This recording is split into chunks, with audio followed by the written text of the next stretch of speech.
네, 오늘 들을 말씀은 너는 나를 누구라 하느냐 라는 마가복음 16장 말씀입니다. 마가복음 16장에서는 너희는 나를 누구라고 하느냐였는데, 저는 너는 이라고 범위를 좁혀봐서 말씀을 드리겠습니다.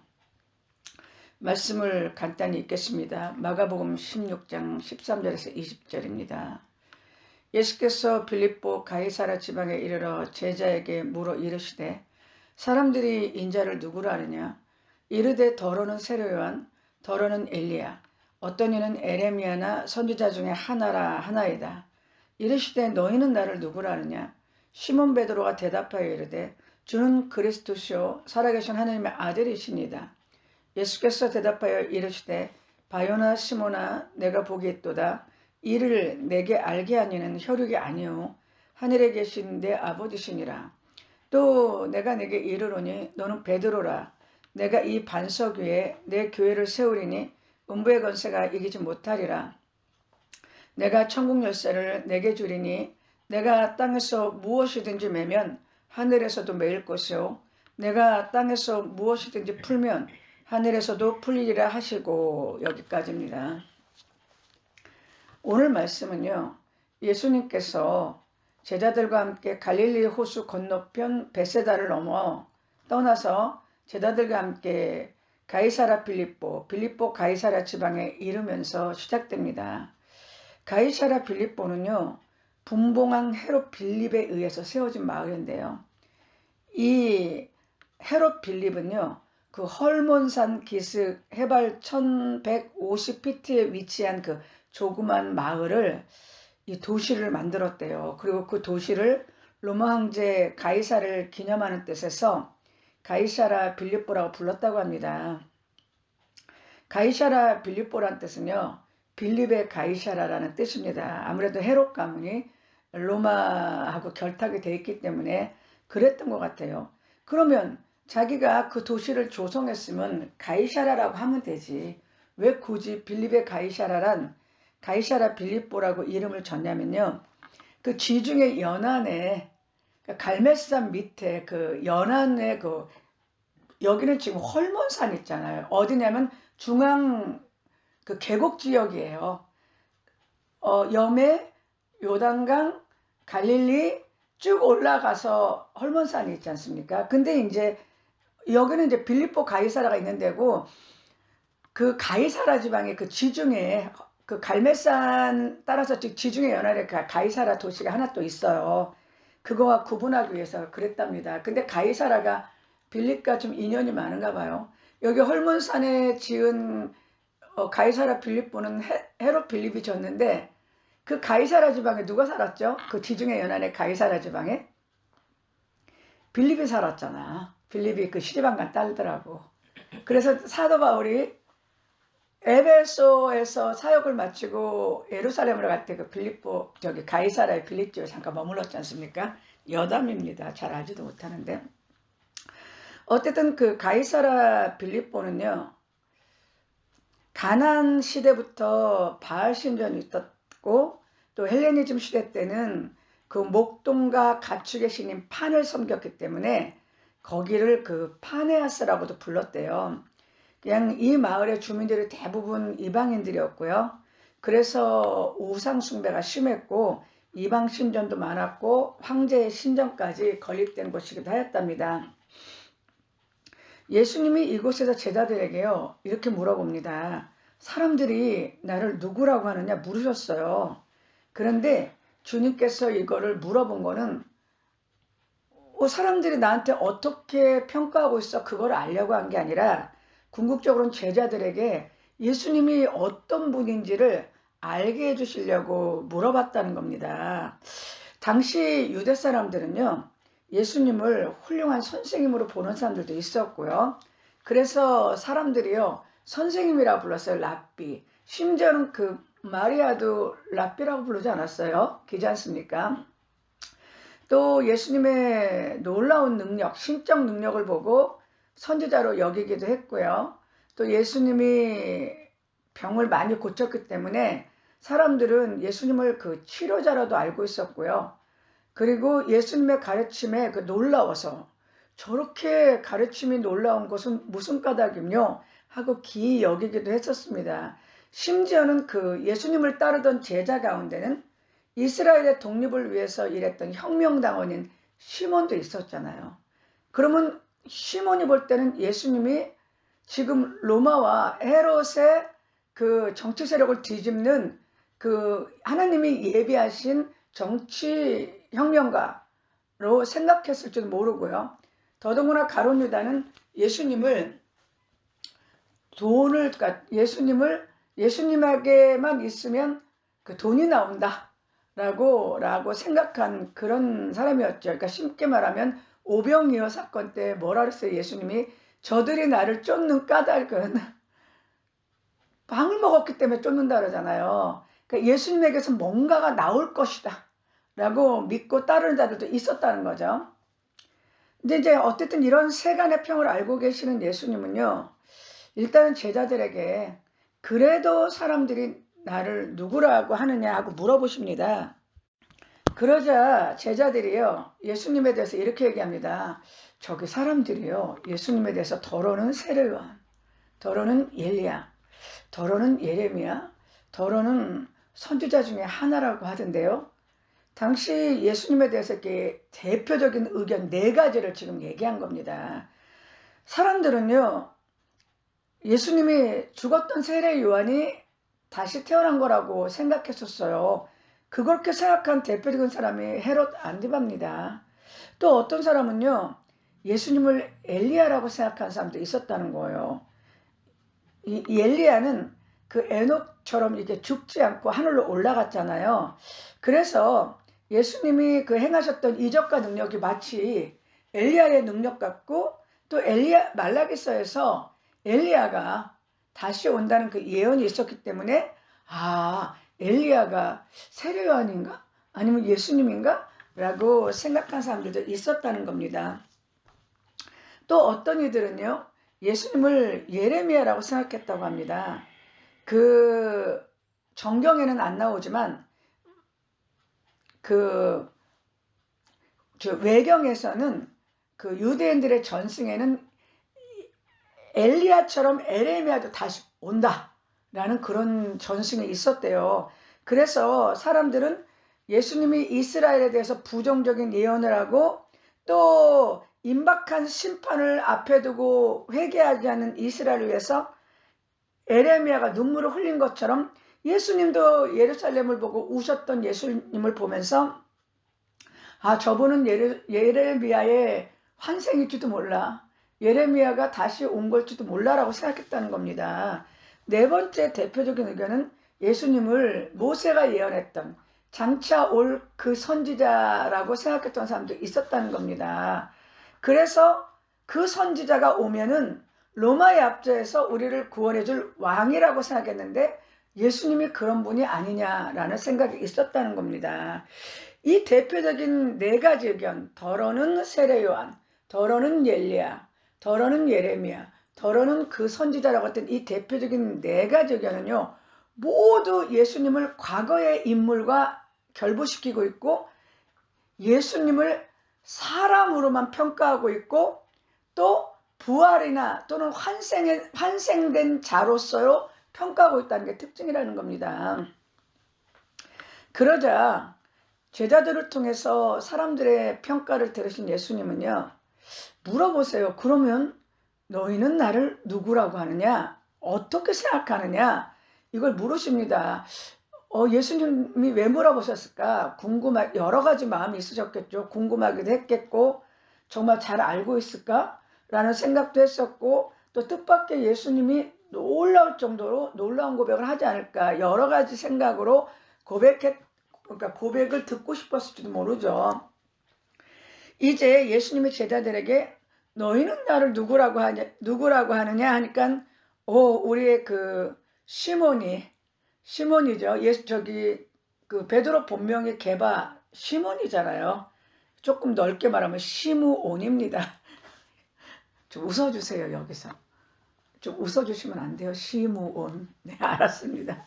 그러자 시몬이, 이제 여기는 이때까지는 베드로가 아니야. 이 사람이 게바 또는 시몬이 주는 그리스도시요 살아계신 하나님의 아들이십니다 라고 고백을 합니다. 그러자 예수님이요 침묵하시고, 물어보셨던 예수님이 그 베드로의 고백에 깜짝 놀라가지고 너무 기뻐서 베드로에게 이렇게 얘기하시죠.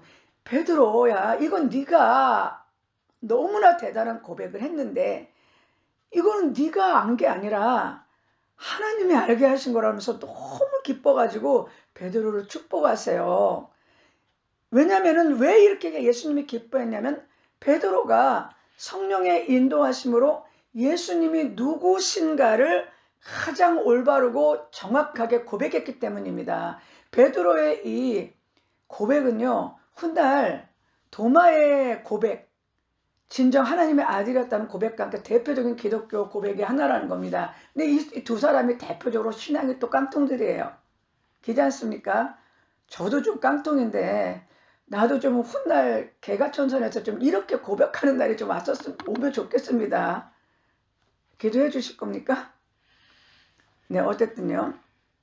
그래서요, 예수님이 그렇게 기뻐하셨던 거는 베드로가 성령의 인도하심 따라 예수님이 누구신가를 가장 올바르고 정확하게 고백했기 때문에 그렇게 기뻐하셨다는 겁니다. 오늘날에도 성도들이, 나 목회자들이 베드로처럼 예수님에 대해서 이게 그냥 자기 감정, 자기 신념이 아니라 진정으로 성령의 조명에 의해서 이렇게 내면화된 신앙 고백을 하시는 분들이 있다면 예수님이 그분에 대해서 정말 기뻐할 거고 또 스스로도 참으로 복된 자일 겁니다. 그럼 도대체 베드로가 이렇게 고백했던 이 고백이 도대체 어떤 것이었길래 예수님이 그렇게 기뻐하셨을까? 첫 번째, 베드로는요, 예수님을 주라고 고백했다는 겁니다. 주는, 주어죠. 그리스도시요. 그러니까 주는 동격으로 뭐예요? 그리스도시요. 동격으로 살아계신 하나님의 아들이라고 고백했어요. 이 베드로가 예수님을 주라고 고백했는데요. 주라는 말은 로드란 얘기죠. 세 가지 의미가 있었는데, 하나는 존경의 의미의 선생, 두 번째는 인생의 주인이신 주, 셋째는 주는 하나님이란 뜻입니다. 따라서 베드로가 예수님을 주라고 고백한 것은 곧 하나님이십니다 라고 고백한 것과 같다는 거죠. 당시는요, 로마의 치하에 있었죠. 로마가 유럽과 지중해 연안을 다 장악했던 시대이기 때문에 로마 황제 가이사가 주로 숭배받던 시대입니다. 더군다나 가이사라 빌립보는요, 로마 황제 가이사를 위해서 건립한 도시였는데 그곳에서 가이사, 로마 황제가 하나님, 주, 신이 아니라 예수님이 곧 하나님이라고 했던 그 베드로의 고백은 정말 혁명적이고 정말 너무나 놀라운 신앙 고백이었다는 거죠. 그러면서 베드로가 이어서 고백한 게 뭐냐면 예수님을 그리스도라고 고백한 거예요. 그리스도라는 것은요, 기름 부음을 받은 자라는 뜻입니다. 그리스도는 헬라 말이고 히브리어는 메시아입니다. 같은 얘기인데요. 구약에서는요, 왕이나 선지자, 제사장을 세울 때 머리에 기름을 부었습니다. 그래서 예수님을 기름 부음 받은 자라는 뜻은 예수님이 왕이고 선지자이며 제사장이라는 것을 의미합니다. 그러면 일단 왕으로서의 예수님은 어떤 분이냐? 그분은요, 세상의 왕이 아니라 하나님 나라의 왕이라는 것입니다. 그래서 그 요한복음 18장에 빌라도가 예수님에 대해서 내가 왕이냐? 그랬더니 예수님 뭐라고 얘기하셨어요? 내 말과 같이 내가 왕이다. 내가 이를 위하여 났으며 이를 위하여 세상에 왔다 라고 얘기합니다. 그래서 지금 부활하시고 승천하신 주님께서는요, 하나님 보좌 우편에서 만물을 다스리시고 성령과 말씀으로 교회를 다스리는 왕이십니다. 우리는 예수 그리스도를, 그러니까 여기서 자꾸 왕이라는 거를 그 세상의 그 군주 개념으로 자꾸 생각해갖고 왕이신 뭐 나의 하나님, 좀 그러지 않았으면 좋겠어. 그냥 하늘의 주인이시란 뜻이에요. 그런데 이제 여기서 잠깐 사담이 들어가면 예수님이 승천하셔갖고 하나님 보좌 우편에서 만물을 다스리시고 성령과 말씀으로 교회를 다스리는 왕이라는 거잖아요. 근데 가톨릭은 하나님 보좌 우편에 예수님이 계신데 그 예수님 우편에 마리아가 있다고 생각해요. 그래서 마리아를 하늘 황후라고 부릅니다. 그리고 마리아가 말씀과 기도로 교회를 다스리고 있다고 얘기하고 있어요.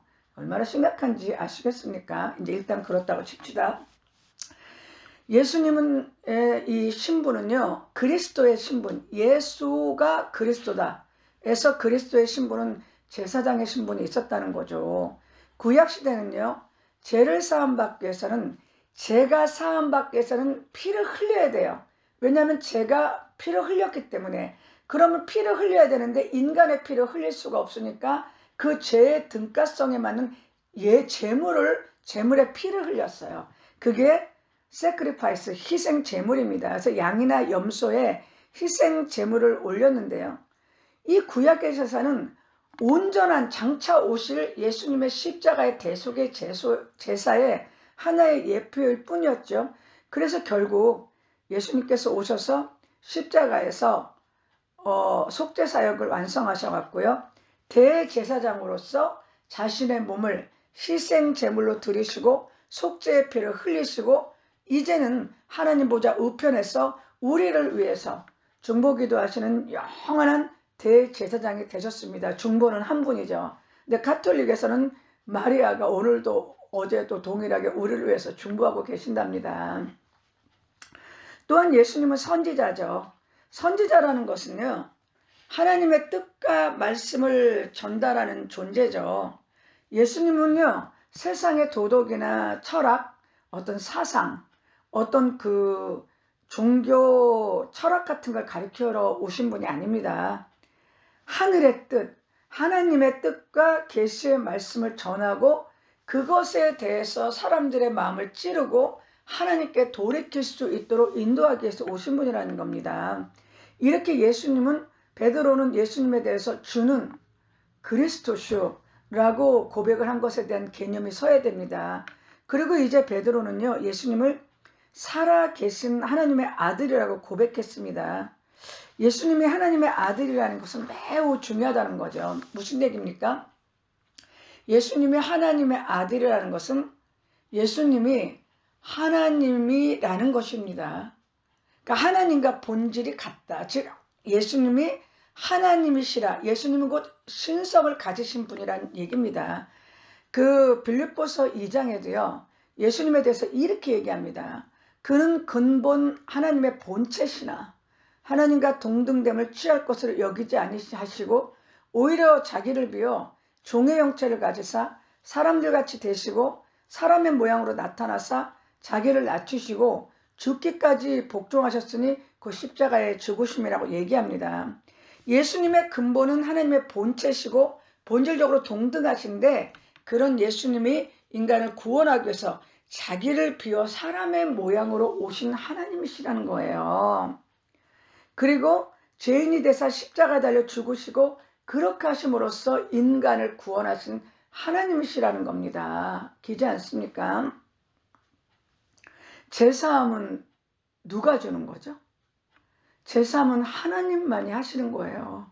죄를 사할 수 있는 건 어떤 인간도 어떤 인간이나 만물의 죄를 사할 수 없어요. 오직 하나님만 하실 수 있는데 예수님만이 죄를 사하고 예수님만이 그 속죄를 담당하셔서 당신의 피를 흘려 인간을 구원하신 하나님이시라는 겁니다. 예수님께서요, 베드로의 이 신앙 고백을 들으시고 바요나 시몬아 내가 복되다. 이것을 알게 하는 혈육이 아니라 하늘에 계신 내 아버지라고 얘기하십니다. 이게 무슨 뜻입니까? 주는 그리스도시요 살아계신 하나님의 아들이시라는 거는 이러한 신앙 고백은 인간의 지혜로 아는 게 아니라는 거예요. 이걸 비록 베드로가 알았지만 그 베드로의 인간적 지혜와 지식으로 안 것이 아니라 성령이 이 놀라운 비밀을 베드로에게 알게 해주셨다는 겁니다. 그래서 예수님은요, 이 베드로의 고백, 그렇게 듣기를 원하셨던 이 베드로의 고백을 들으시고 베드로를 다음과 같이 축복을 해주세요. 첫 번째 베드로의 이름, 그러니까 시몬 게바 시몬의 이름을 베드로로 고쳐줍니다. 베드로는요, 페트라, 돌 반석인데요. 이름을 바꿔준다는 것은 그 사람의 존재의 속성을 이제 바뀐다는 걸 의미해요. 아브라함이 아브라함, 사레가 사라로 바뀌는 거는 이름을 바꾼다는 건 그 사람의 존재가 그 이름대로 바뀐다는 걸 의미하죠. 베드로가 예수님에 대해서 바른 고백을 하니까 예수님이 베드로에게 이제 너는 게바 시므온이 아니라 베드로다, 반석이라고 얘기하고요. 두 번째 축복은 베드로 위에 교회를 세우겠다고 얘기하세요. 이거는 베드로를 통해서 교회를 세우겠다라는 의미도 있고, 동시에 베드로와 같은 신앙 고백 위에, 베드로가 하는 신앙 고백 위에 교회를 세운다는 의미도 있고, 나가 베드로와 같은 장차 신앙 고백을 하는 모든 사람의 영혼 위에 교회가 세워질 거라는 것을 의미합니다. 어쨌든 베드로 사도는요, 오순절 이후에 예루살렘 교회를 세우는 주된 역할을 했고, 어쨌든 그 후에 많은 그 사도들과 제자들에 의해서 교회가 확장됩니다. 그리고 세 번째 베드로에게 주신 축복은요, 음부의 권세가 이기지 못한다는 거예요. 왜? 그럼 베드로가 음부의 권세를 이기지, 그러니까 베드로기 때문에 음부의 권세가 이기지 못한다는 게 아니라 베드로 위에 교회가 세워졌잖아. 교회가 세워졌기 때문에 음부의 권세가 이기지 못한다는 겁니다. 음부라는 것은요, 그 무덤, 죽음, 지옥 등과 같은 것으로 사단과 죄와 죽음의 영역하에, 그 영향력 아래에 있는 모든 세력과 힘이 베드로처럼 신앙 고백을 하는 자들, 그리고 교회를 결코 이기지 못한다는 얘기입니다. 이해가 되십니까? 그리고 베드로에게 천국 열쇠를 주고 있어요. 이것은 뭐냐? 하나님의 교회를 관리할 것이다. 즉 교회를 세울 때 그 교회를 세우고 일으키고 유지할 수 있는 어떤 영적인 힘을 부여하겠다는 거죠. 그리고 동시에 땅에서 매면 하늘에서도 매일 것이요, 땅에서 풀면 하늘에서도 풀리리라고 약속합니다. 이거는요, 베드로가 어떤 것을 징벌하면은 그대로 하나님이 해주시겠다는 거고, 또 축복하면 축복하다, 하나님이 해주시겠다라고, 이것이 불법이면 하나님이 그것을 불법으로 여기시고, 하나님의 합법을, 그러니까 베드로가 선포하면 하나님이 그렇게 여기시겠다는 그런 얘기입니다. 그런데 여기서는 베드로 위에 세워진 교회를 의미하는 거겠죠. 베드로 개인이 아니라. 그렇게 따지면 베드로가 죽으면 끝나는 거잖아요. 그렇지 않습니까? 베드로가 죽으면 끝나는데 이거는 베드로 위에 세워진 교회를 의미하는 거죠. 여기서 바로 가톨릭에서 고해성사가 나오는 거예요. 이 천국 매면 매이고 풀리면 풀리다 해서, 그래서 사제가 베드로의 후계자들이니까 사제가 용서하면 제가 용서되고, 이렇게 얘기가 나오는 겁니다. 그죠? 잘못된 해석이죠. 어쨌든 예수님이 베드로에게 주신 축복은 베드로에게만 국한된 것이 아니라 베드로와 같은 신앙 고백을 했던 예수님의 제자들과 후로 계속된 하나님의 자녀들, 예수 그리스도를 믿는 신앙인들에게 모두 적용될 수 있는 예언적 축복의 선포였다는 겁니다. 다만 이것이 조건이 있죠. 성령으로 인해서 확실하게 내면화돼서 그거를 고백하는 자들에 한해서입니다. 네. 그렇다면 만약에 오늘날 예수님이 이제 우리에게 오셔갖고요, 만약에 우리에게도 동일한 질문을 하신다면 우리는 어떻게 대답할까요? 예수님이 오늘날 저에게 오셔갖고요, 사람들이 나를 누구라 하느냐라고 저에게 물으신다면 저는 이렇게 대답할 것 같아요. 사람들이요, 예수님을 참 좋으신 분이라고 생각하세요. 사람들은요, 예수님을요, 4대 성인 중에 한 분으로 알고 계시고요. 유대교에서나 이슬람교에서도요, 예수님을 선지자 중에 한 분이라고 알고 있습니다. 그리고 영지주의자들은요, 이렇게 얘기해요. 인간 안에 신성이 있는데 인간이 무지해서요, 자기 안에 있는 초월적 신성을 알지 못하는데요, 그 신의 세계인 플로로마에서 이름을 알 수 없는 아주 궁극의 신이 빛의 사자를 인간에게 보내서 인간 안에 신성이 있다는 지식, 그노시스를 깨닫게 해주는데, 그 궁극의 초월적인 신이 보낸 빛의 사자가 예수님이래요. 예수님은 그냥 인간에게 신성을 깨닫게 해주는 애온 중에 특별한 애온, 최고의 애온, 빛의 사자 중에 최고의 빛의 사자라고 합니다. 그래서 예수님은요, 십자가에서 죽으신 분이 아니라 온전한 영체라고 그러던데요. 그렇게 얘기해요, 예수님. 지금도 영지주의를 추종하는 자들은 그렇게 얘기하고 있어요. 예수님이라고 난 얘기할 것 같아요. 그리고 뉴 에이지에서는요, 이렇게 얘기해요. 예수님은 구세주도 아니고요, 하나님의 아들은 더더구나 아니고 인간으로 자기의 욕망과 싸우다가 죽은 인간에 불과하다고요. 어떤 뉴 에이지 신봉자들은요, 예수님을요, 마치 영지주의자들이 말하는 것처럼요, 인간으로 하여금 신이 되도록 돕기 위해서요, 우주에서 파견한 수많은 아바타 중, 즉 영지주의로 말하면 빛의 사자고요, 약간 샤머니즘 쪽으로 말하면 영매, 그리고 이게 좀 힌두교 쪽으로 말하면 아바타, 구원자라고 이렇게 얘기하네요. 근데 예수님이 구원자라는 게 아니라 인간이 신이라는 것을 알게 하기 위해서 보내신, 우주가 보낸 수많은 아바타 중에 하나래요. 뭐 부처도 거기에 아바타고, 뭐 공자도 아바타고, 뭐 아바타 많은데 예수님이 그 중에 한 분이시라는데요. 그렇게 얘기할 것 같아요. 그리고 잠깐만요. 몰몬교에서는요, 뭐라고 얘기하냐면요, 예수님은 처음에는 인간이어서 그리스도였는데요, 점점 충만함을 받아서 그리스도가 되어가고 신이 되셨대요. 그래서 우리 인간도요, 점점 그리스도가 되어가서요, 나중에 우리 인간도 예수님처럼 다 그리스도 신이 되어간다고 그렇게 얘기하는데요, 예수님. 그러면 예수님이 이제 초대교회 때 침묵하신 것처럼 예수님이 이런 평가에 대해서 말 안 하실 거 아니에요. 그럼 예수님이 이제 너희는 나를 누구라고 하느냐라고 저에게 물어보시면, 여기서 너희는 기독교 공동체겠죠. 초대교회 때는 12명만 있었으니까 뭐 너희는 하면 그 12명이지만 지금은 너희는 할 때 기독교 공동체가 얼마나 많습니까? 그럼 저는 아는 대로 이렇게 얘기할 것 같아요.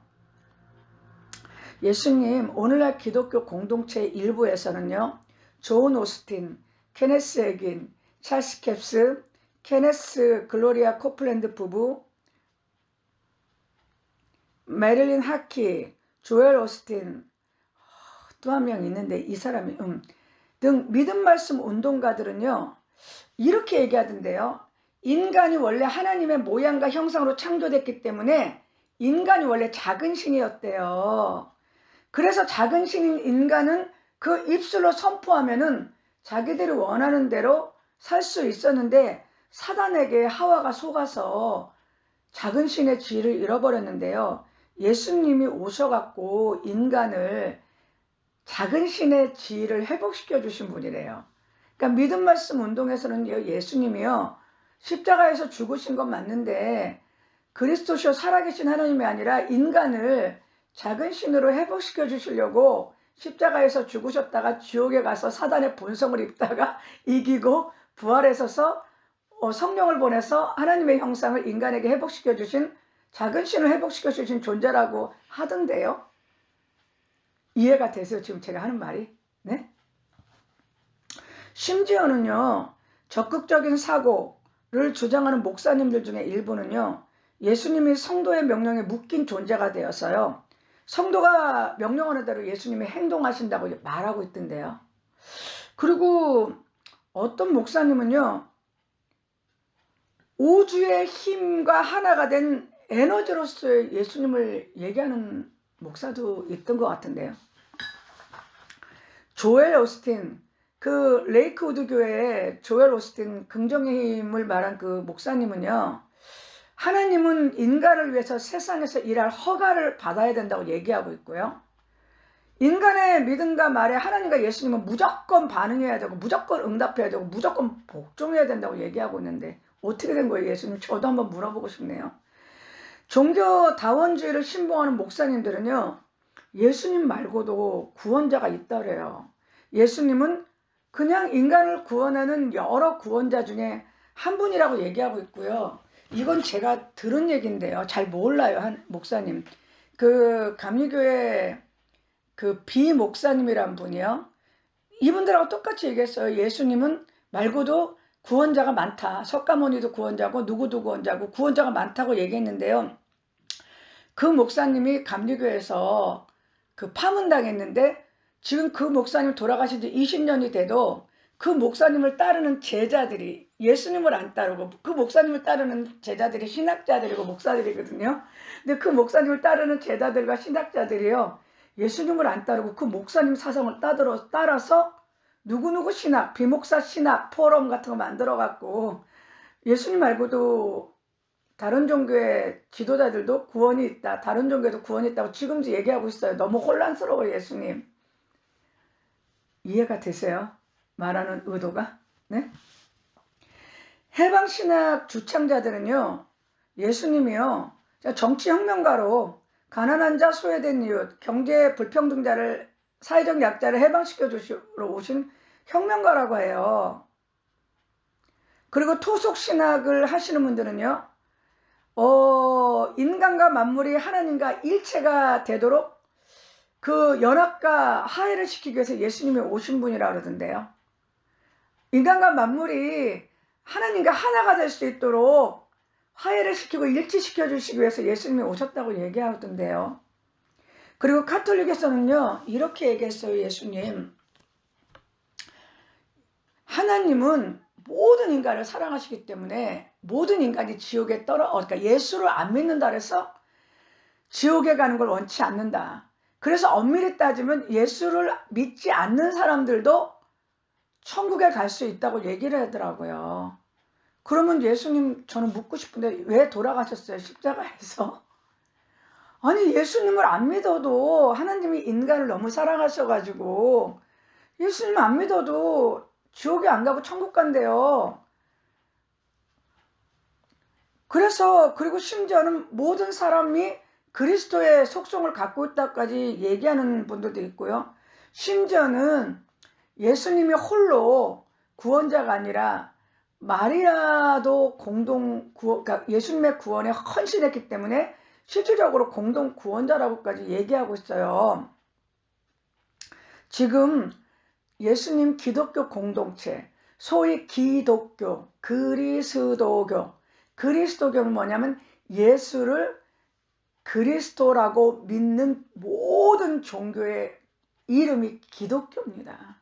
지금 오늘날 이러한 기독교 공동체에서 이렇게 예수님에 대해서 말하고 있던데요. 그러면 예수님이 이제 뭘 물어보겠어요? 더 얘기할 게 뭐 있어요? 기독교 공동체가 이 모양인데. 그럼 예수님이 뭐라고 했어요? 너는 나를 누구라고 하느냐? 그러면 이제 너희는, 이제 예수님도 지겹겠죠. 너희는 이제 집어치고, 그럼 너는 나를 누구라고 하느냐? 물으실 겁니다. 베드로가요, 주는 그리스도시요 살아계신 하나님의 아들이시나 고백할 때 예수님이 바요나 시몬아 내가 보겠다. 그리고 베드로라고 했다는 거죠. 베드로가 될 때 존재가 달라졌던 것처럼 우리가 예수님 앞에 온전한 신앙 고백을 하는 순간 내 존재도 바뀌어진다는 겁니다. 어떻게? 교회를 세우는 반석인 내 존재가 베드로로 바뀌는 거예요.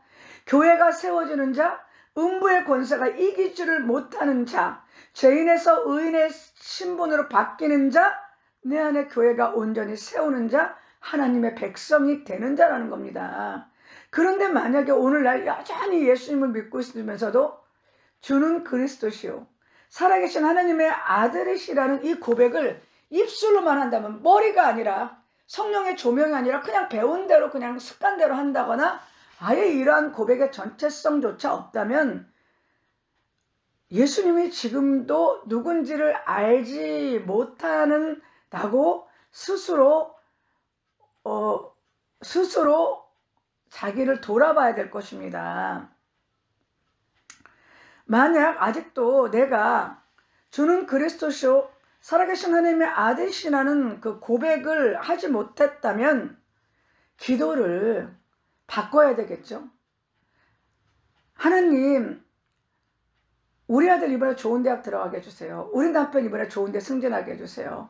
이런 기도가 아니라 하나님, 올해는 정말 제가 베드로가 고백했던 것처럼 성령에 의해서 나의 그 신념이나 나의 어떤 이성이나 신앙적인 어떤 감정에 의해서가 아니라 정말 성령에 의해서 주는 그리스도시요 살아계신 하나님의 아들이시냐가 어떤 의미인지 진정으로 깨달아서 내가 하나님 앞에 회개하고 가슴을 치고 이 고백을 하나님께 올릴 수 있고 이제부터 그렇게 좀 살아갈 수 있게 거기 신앙 고백에 맞는 인간 기독교 신자 신앙인으로서 그리고 그 정체성을 가진 달라진 인간으로서 살아갈 수 있게 해달라고 기도하는 한 해가 되었으면 좋겠습니다. 지금 나 자신에게 예수님이 너는 나를 누구냐라고 물으시는 질문에 답해야 됩니다. 그리고 예수님이 그토록 기뻐하셨던 베드로가 고백했던 주는 그리스도시요 살아계신 하나님의 아들이라는 고백을 못한다면 다른 기도를 멈추고 정말 주는 그리스도시요 살아계신 하나님의 아들이십니다 라는 그 예수님을 아는 지식의 고백 신앙 고백에서 내가 다시 시작하는 그래서 그 고백이 진정 나의 삶의 모든 것과 나의 신앙의 모든 것이 되는 신앙 고백과 내면적인 신앙의 뿌리가 될 수 있도록 그래서 내가 거기에 온전히 서서 새로운 인생으로 세워지고 살아갈 수 있게 해달라고 기도해야 될 것입니다. 엊그저께 그랬죠. 예수님에 대해서 어떻게 생각하세요? 그랬더니 뭐라고 얘기하셨냐면요. 예수님은 나의 주인이야. 그렇게 고백하셨어요. 정말 그러실 거예요. 권사님은. 저도 물어봤어요. 너는 나를 누구라 할 때 나도 예수님의 그 질문을 자문해보고 속에서 자답을 했더니 한 말도 못하더라고요. 저는 한 말도 못하고 제가 솔직하게 제가 얘기한 거 말씀드릴게요. 예수님, 나는 20년 동안 너무 고통당하고 괴로움 속에 살고 지금도 사실 여러 가지로 편치 않아서 주님의 고백에 귀 기울일 정신적 여유가 없어요. 나는 지금 내가 사는 게 너무 힘들어서 주는 그리스도 살아계신 하나님의 아들이시나를 고백할 정도의 정신적, 육체적, 삶적 여유가 없어요. 하나님. 미안해요. 하나님. 이렇게밖에 못해서. 그런데 이게 내 현실이에요. 나도 베드로처럼 그런 고백을 하면 좋으련만 너무나 20년간의 지긋지긋한 고통과 괴로움 그리고 지금도 계속되는 어떤 육체적 그런 어려움과 영적 공격들로 인해서 사는 게 너무 피곤해서 예수님에 대한 신앙 고백을 할 정도의 마음의 여유가 없어요. 정말 하나님 저를 불쌍히 여기시고 저도 올해 베드로와 같은 그게 어떤 그런 감정의 어떤 그게 아니라 진정으로 성령에 의해서 완전히 터가 박히는 그 신앙 고백해서 나야말로 하나님 진짜 이 생에서 정말 살아도 영원히 살고 죽어도 영원히 사는 그 축복 나도 좀 누리고 살게 해주세요 라고 나도 말씀을 드려봤습니다. 올해 꼭 우리에게 그런 큰 축복에 임했으면 좋겠습니다. 올해 꼭 그렇게 해서 큰 축복 받으면 우리 내년에 유럽 여행 갑시다. 나는 사실 유럽보다도 러시아, 소련을 가고 싶어. 소련을 한번 가고 싶은데 소련이 참 멋있을 것 같아요. 어쨌든 여기서 말씀을 마치겠습니다. 감사합니다.